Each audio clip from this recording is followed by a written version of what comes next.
Hello, bachcho. Let's read the question. So the question tells micropyle of seed is involved in the passage of, and the options are A male gamete, B pollen tube, C water and D gases. तो चलिए जानते हैं हमारा की concept. यहाँ पे जो हम की concept पढ़ने वाले हैं that is our seed. So we know that कि in flowering plants what happens after fertilization there is a formation of seed. वहाँ पे एक seed बनता है which is used for having another generation of the plant body.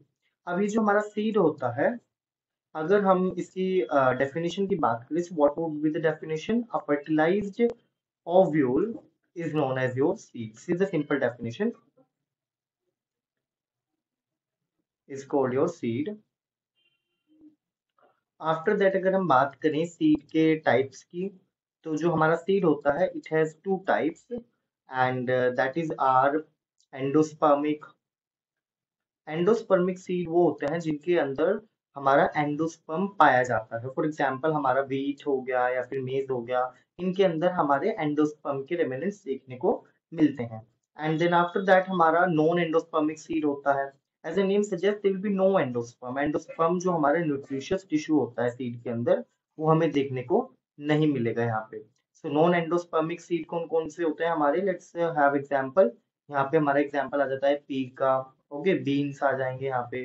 और अभी हमने endospermic seed में क्या क्या देखा, एंडोस्पर्मिक सीड में हमने एग्जांपल्स देखे हमारे wheat का एंड मेज का etcetera. Alright, then after that if we talk about the structure of the seed, so structure of seed के बारे में बात करते हैं। सो स्ट्रक्चर की जहां तक बात है, so we have main parts. A typical seed consist of seed coat, और ये seed coat के बाद we have endosperm which provides nutrition to the growing embryo, and then after that we have embryo.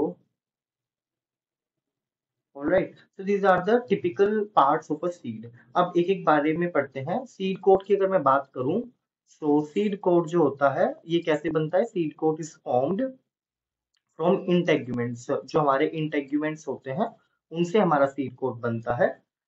integuments of the ovule I should say। अब जो हमारे seed coat होते हैं उसमें दो लेयर्स होती हैं, एक टेस्टा एंड एक टेगमेंट। टेस्टा जो होती है that is outer and tegmen is a inner layer, और इनका काम क्या होता है?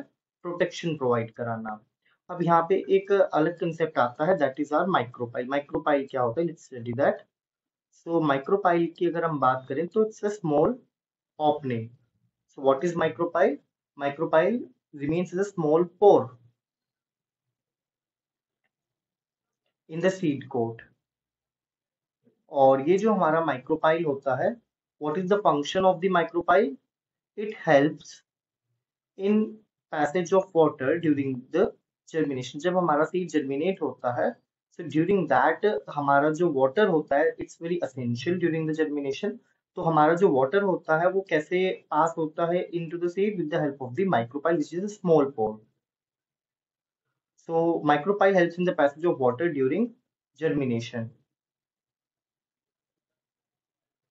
Now, then after that we talked about the endosperm। जो हमारा endosperm है it's a nutritious tissue, and ये हमारा जो growing embryo है उसको nutrition provide करता है। So endosperm, what we should write? Endosperm is the nutritious tissue। Now जरूरी नहीं है कि हमारा endosperm हर seed में present होता है। As we see कुछ हमारा जो सीड होते हैं उनमें एंडोस्पर्म रह भी सकता है, और कुछ ऐसे होते हैं जिनमें कि हमारा जो एंडोस्पर्म वो कंप्लीटली यूटिलाइज हो जाता है। Then after that we have embryo, और ये जो एम्ब्रियो है ये हमारा बनता है after the fertilization, and then after that हमारा जो जाइगोट है वो डिवाइड करेंगे एंड एम्ब्रियो बनाएगा, and it will give rise to mature plant.